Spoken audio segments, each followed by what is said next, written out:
let's continue where we left off. This is Charpet. This is Sprite Pet.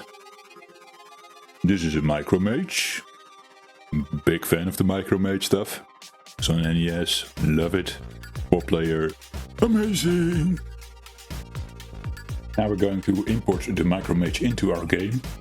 But it is a placeholder, of course, until my brother fixes some original sprites for it. There. This is where we left off. F7.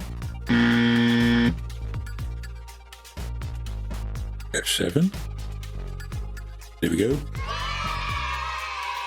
This was the Hello World of our Warlords type of game, but it will not be a full copy of Warlords. That much is already obvious, perhaps. So I just made a little bit of code to spawn a sprite. 2 sprites actually. Black sprite, the red layer, and a white layer for the eyes and the hands. And here we define the X coordinates and the Y coordinates. 255 is like the highest you can get on the X, but there's like 320 pixels and 255 is not cutting it. I'm just checking how far I can get in the screen.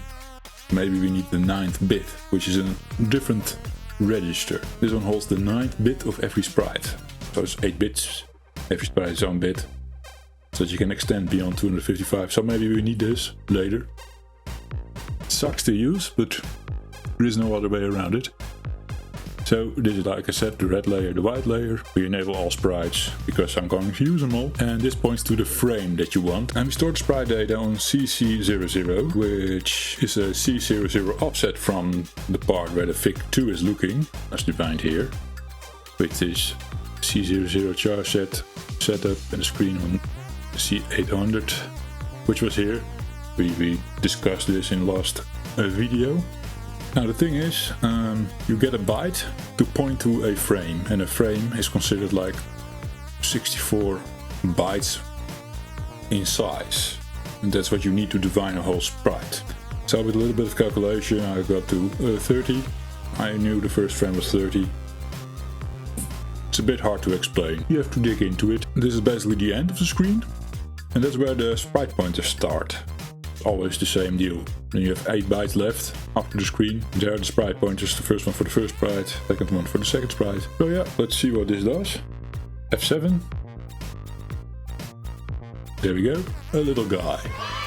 And like I was saying, 255 is just about not cutting it to get to the end of the playing field. So we need the 9th bit. It is what it is.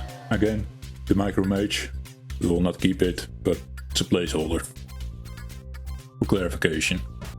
We're not going to steal a character from another game now, do we? And on a completely unrelated note, Luna turned into a Pete. She's going to help Sinterklaas. And that's why she's dressed up like this. Hey, there's Toadette. And we're back. I went a little crazy. You position the player. I'll rename this later probably. Get the correct frame set up. Get the colors in, and we select the player color based on a little table down below. Here it is. We have red, green, blue and yellow for each player. We also define the X and the Y coordinates here. I use 2 bytes, 16-bit, to define the coordinates. I have a reason for doing that. More on that later. XMSB, that's the 9th bit for the X position. This is actually a mask that I need to apply the correct XMSB settings for a specific sprite. And you see them in going pairs because our sprites are like 2 layers, so, and we keep them together. For player 1, we share the same sprites with player 3, and player 2 shares the sprite with player 4. I'll explain how I do that later. The veterans know, of course. Interrupts! So that's the color. We define our Y coordinate. Put the player on its position on the Y-axis. Do the same for X. And there we go. XMSB. And then if I'm going to store this, add this and store it, we'll get the character flag will get set if it goes over 265. So we know then that we need the 9th bit. So if you don't need the 9-bit, we set this mask. If we do need it, we set this mask, enabling or disabling the right bits. So that covers the bit of distance that we couldn't reach with the 265. Hope that explains it. If not, please leave a comment down below. Jeffrey, please explain better. So that takes care of positioning all 4 players. Now, the sprite sharing I was talking about, because yeah, the C64 only has 8 hardware sprites. If I use 2 sprites per player, and we have 4 players, then all my sprites are gone. And I know we want more sprites to use for objects going around the screen. Warlord style, you know. What we do is we work with interrupts. I have an interrupt that I set on the bottom bar, the border when the bottom starts. I set it, I call it, then I set up the stuff for the screen in the top, basically saying player 1 for sprite 1 and 2, player 2 for sprite, oh it's the other way around for you guys. Player 1, sprite 1 and 2, player 2, sprite 3 and 4. This interrupt is done, the FIC will render the sprites, and as soon as it gets around the middle area of the screen, a new interrupt will be called, because we know like, okay, these sprites have been drawn by the FIC. So when this interrupt is called, we basically position the 34 player with the same sprites again. So player 3, sprite 1 and 2, player 4, sprite 3 and 4. Said it correctly, I think.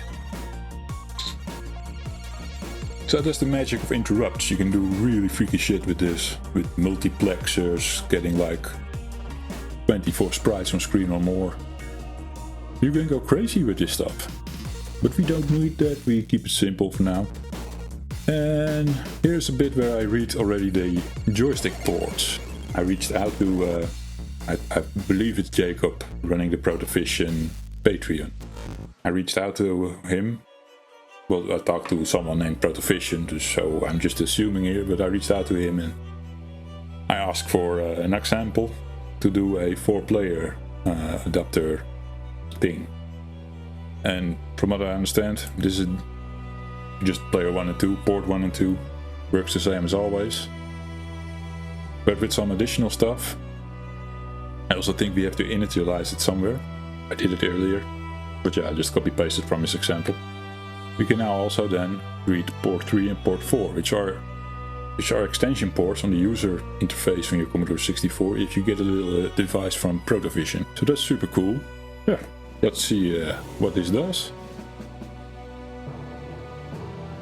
There we go. 4 micro mages. I can control the second one with joystick port 2. You can see down below in WinFiles that I'm using the second port. I don't have out of bounds checks yet, so I can walk everywhere I want.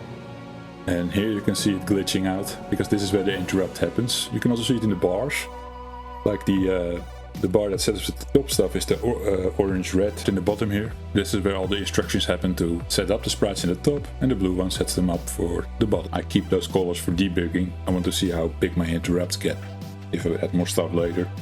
It's really handy to know, because your interrupt needs to finish before the FIC starts drawing the sprites. Was it Alt and J? Yeah, now I have joystick port 1. I'm controlling with the numpad. Let's kill this for now. And let's hook up my C64 joystick. Here you have it. The arcade joystick. And I have it plugged into a USB adapter. I'm going to insert this. And you need to insert this stuff before you start Vice, basically. Otherwise Vice doesn't see it. So F7. Let's go in our settings. Input devices, joystick. We have the numpad on Joy 1. And let's do a user port 1. Set it to our USB adapter. Now I should be able to control the yellow guy. Yeah! There we go. And the numpad still controls the red guy. Oh, I went off screen. This is so easy to do. Yeah. We did it. That was a lot of content just now. Interrupts. 4-player support.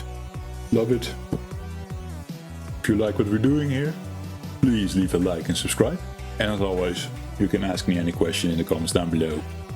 It's good fun. Love to have you here.